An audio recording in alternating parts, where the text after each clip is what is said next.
Hello friends, आज हम discuss करेंगे सर्किल चैप्टर।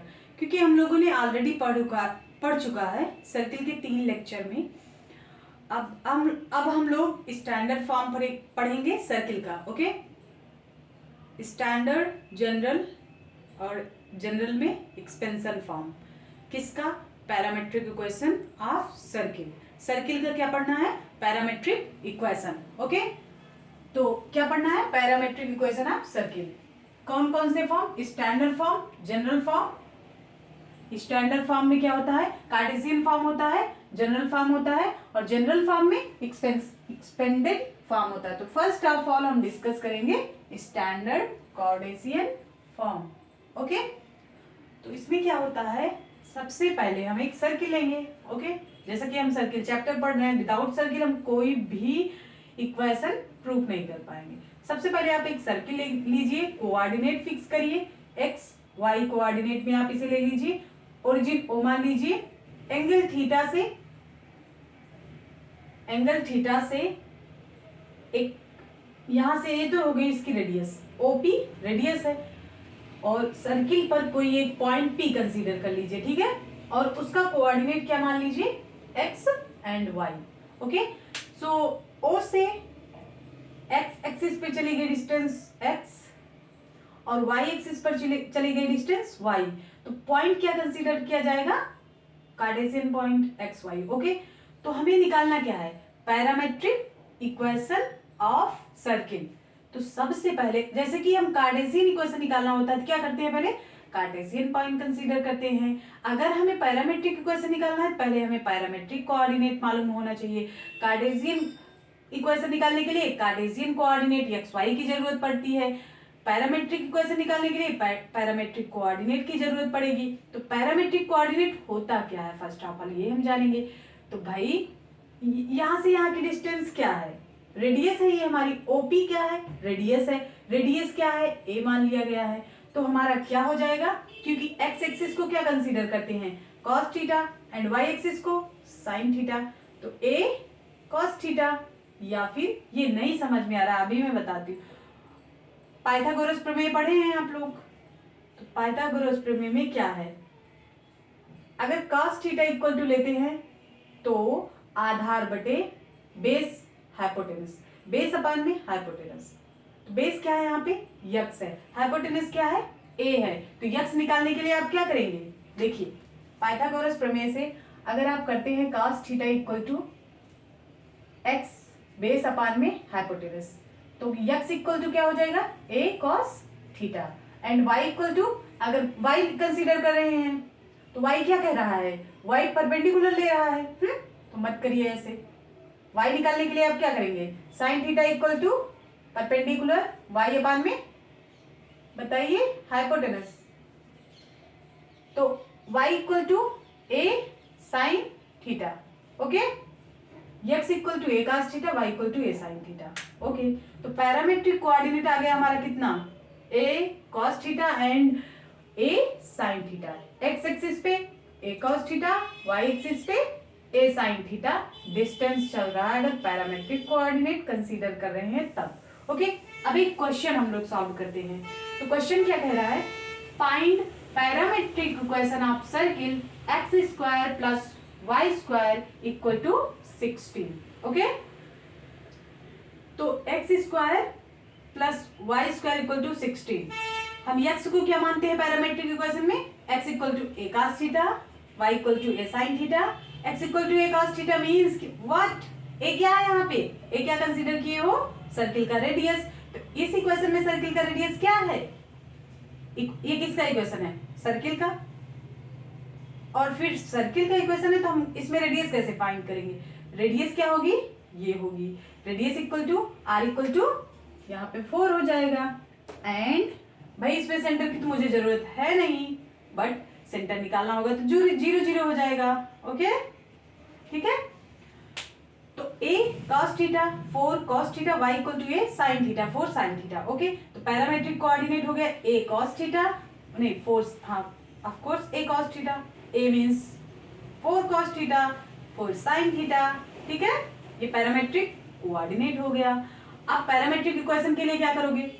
कुछ नहीं करना है, x equal 4 cos theta and y equal to 4 sin theta, क्योंकि ऑलरेडी नो कि भैया ये x ही है, ये y ही है, क्योंकि जब हम यहाँ से निकाल रहे थे तो x की वैल्यू थी पैरामेट्रिक कोऑर्डिनेट में और ये y की वैल्यू थी, ठीक।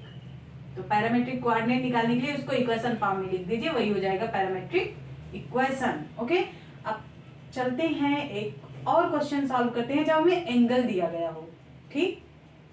तो क्या कह रहे हैं क्वेश्चन में, find coordinate of a point on the circle which eccentric angle is 60 degree and Cartesian equation is x² + y² = 36।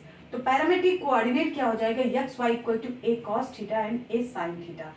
यहाँ पे थीटा क्या कंसीडर किए हैं, 60, cos 60 की वैल्यू 1/2, sin 60 की वैल्यू √3/2। अगर आप पूरा सॉल्व करेंगे तो ये क्वेश्चन आ जाएगा। ओके, आंसर आया, राइट। आगे चलते हैं, find centre and radius of circle x = 5 cos theta and y = 5 sin theta. Okay, तो फिर क्या क्या यहाँ पे निकालना है, सेंटर निकालना है और रेडियस निकालना है। तो सेंटर यहाँ पे क्या होगा, सेंटर क्या होगा भाई, देखिए इसका स्क्वायर करके यहाँ पे x का स्क्वायर करके और y का स्क्वायर करके ऐड कर लीजिए, और इसकी वैल्यू क्या होती है, cos² थीटा + sin² थीटा = 1। ये तो हम लोग बचपन से पढ़ते हुए आ रहे हैं, cos² थीटा + sin² थीटा = 1। तो यहाँ पे 1 रख देंगे उसकी वैल्यू, तो आ जाएगा 25। यहाँ से 25 आ गया। तो अभी हमने बताया कि सेंटर यहाँ पे क्या हो जाता है इस सर्किल के लिए, 0 0 एंड रेडियस 5। ओके, तो ये हमारा Cartesian form, standard form complete हुआ। अब हम चलते हैं जनरल फॉर्म पढ़ते हैं। Okay, standard form complete. General form में क्या होता है, कुछ x में से घटा दिया जाता है। यहाँ पे हमने क्या किया, x में से 0 घटाया। आप कह रहे होंगे यहाँ पे 0 लिखा नहीं गया, भाई लिख दीजिए, आपकी मर्जी, आप 0 लिख सकते हैं, बट यहाँ पे h कुछ कांस्टेंट, कुछ भी 3 4 5 कुछ भी, k की जगह पे 9 10 11 कुछ भी जो तुम्हें अच्छा लगे, जो क्वेश्चन में दिया गया हो वही कंसीडर करेंगे।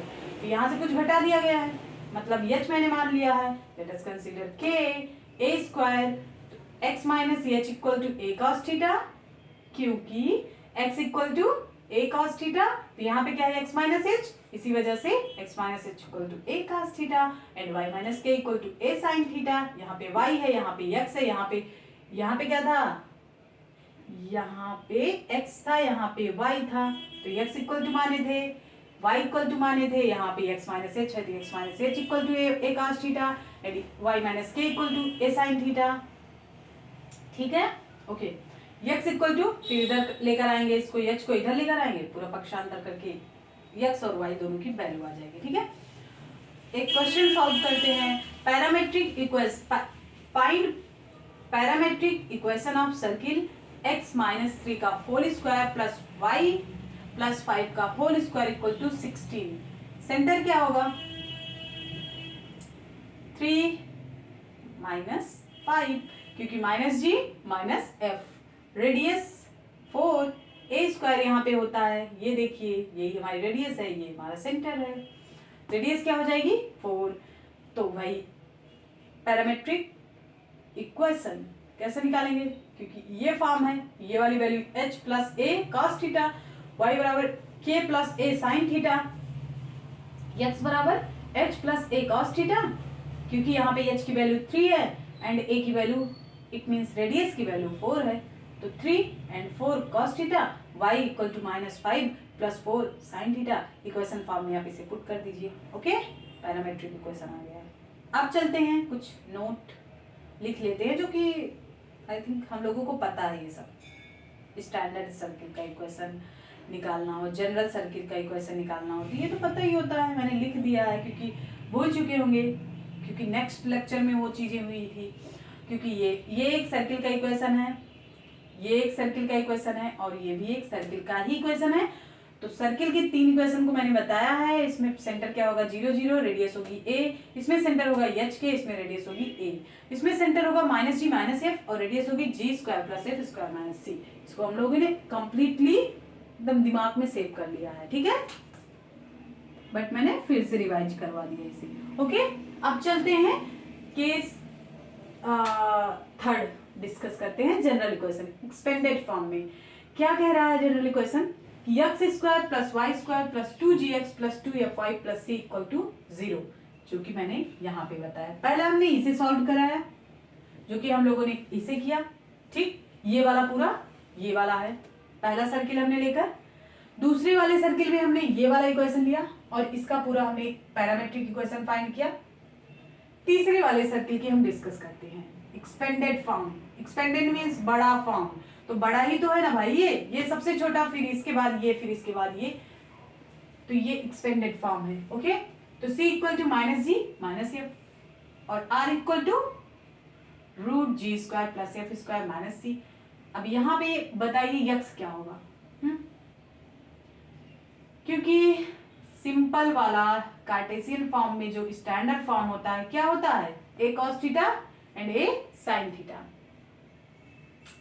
बट अब जनरल इक्वेशन में क्या होगा, एक्सपेंडेड फॉर्म में x = -g + a cos theta, y = -f + a sin theta. क्योंकि इसको लिख सकते हैं x - g = a cos theta, और इसको क्या लिख सकते हैं,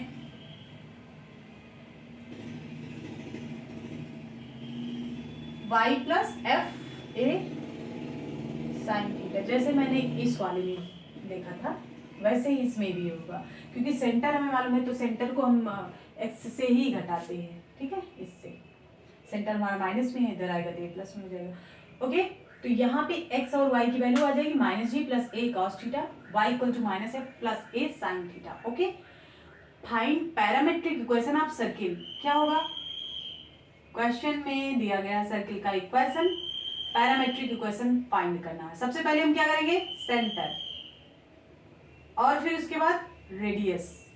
सेंटर क्या होगा, -g - f, 2g 2f, 2 से डिवाइड करोगे यहाँ पे -3 आ जाएगा, क्योंकि यहाँ पे माइनस है, यहाँ पे प्लस हो जाएगा, ये आ जाएगा 4 2 से डिवाइड करने के बाद।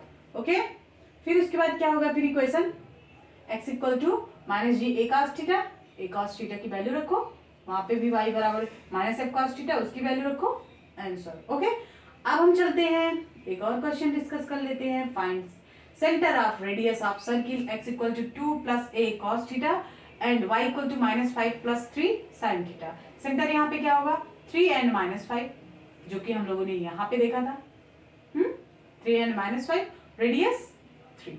ओके, रेडियस ये क्या है 3। यहाँ पे देखो a हमने यहीं से बता दिया कि रेडियस क्या आई है, a मीन्स रेडियस, और h के या फिर यहाँ पे तो कुछ घटा ही नहीं है भाई, यहाँ पे तो 0 ही आएगा हमेशा, इसमें निकालना ही नहीं है पहले वाले केस में। सेकेंड वाले में जो घटा हुआ है उसी को निकाल दो, थर्ड वाले में -g - f करके निकाल दो। फिर लास्ट में एक क्वेश्चन है, find centre and radius of circle x = 6 cos theta, y = 2 + 6 sin theta. Centre क्या हो जाएगा यहाँ पे, बोलो भाई सेंटर क्या होगा, क्योंकि यहाँ पे 0, अगर कुछ नहीं दिया गया तो 0 मानिए, 0 + 6 cos theta, y = 2 + 6 sin theta.